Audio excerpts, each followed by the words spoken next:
c'est sous Emmanuel Macron, sous le gouvernement d'Emmanuel Macron, que pour la première fois de ma vie, j'ai eu peur pour ma vie. Et c'était en manifestation. Et j'étais gilet jaune. Et on m'a tiré 2 fois dessus à coups de flashball. Avant d'être député. Et c'est pour ça que je me suis engagée en politique. Et c'est pour ça que je me suis engagée aux côtés de la France Insoumise. Je vais vous montrer le type de choses qu'on envoie aux manifestants. Aujourd'hui en France, il y a un flashball. Donc vous imaginez, c'est lancé à 300 km/h. Si ça vous atteint là, vous perdez votre œil. Moi, j'ai eu peur d'être mutilée.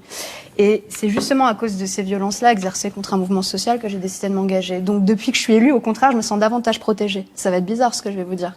Mais moi, en manifestation, on me tire plus dessus à coups de flashball. Et je suis là pour protéger les gens qui, j'estime, courent des dangers aujourd'hui en manifestant. Et je suis pas la seule à le penser. Beaucoup de gens aujourd'hui ont peur de manifester en France. Il y a eu quand même 2 fois plus de blessés en manifestation depuis qu'Emmanuel Macron est au pouvoir qu'en dans les 17 années précédentes.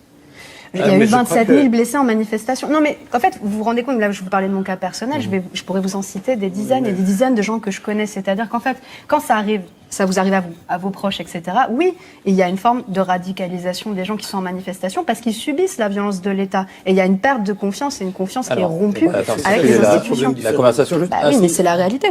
En manifestation, pourquoi les gens viennent avec des masques à gaz, etc. de plus en plus, c'est parce qu'ils savent que les forces de l'ordre et le maintien de l'ordre s'abattent de manière complètement indiscriminée sur toutes les personnes qui sont présentes. La police est en réponse. C'est jamais quelque chose de spontané. Ça aussi, il faut quand même le dire, parce que le 1er mai, il y a quand même eu 400 forces de l'ordre qui ont été ça, c'est la blessées. rhétorique. Vous dites la police agit toujours en réponse. C'est faux. La majorité des blessés en manifestation sont des gens pacifiques. Je donnerai l'exemple de Jérôme Rodriguez.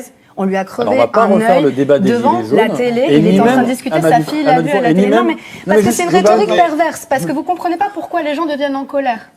Parce que là, vous vous imaginez, vous laissez croire aux gens que c'est toujours la personne qui a jeté une boule de pétanque ou un cocktail Molotov sur un policier, ce qu'on condamne tous ici, qui va après en avoir les répercussions et sur qui on va tirer. C'est pas vrai. La plupart des gens qui sont blessés sont des gens pacifiques et il est là le terreau de la colère et de la radicalisation des gens. Il est là le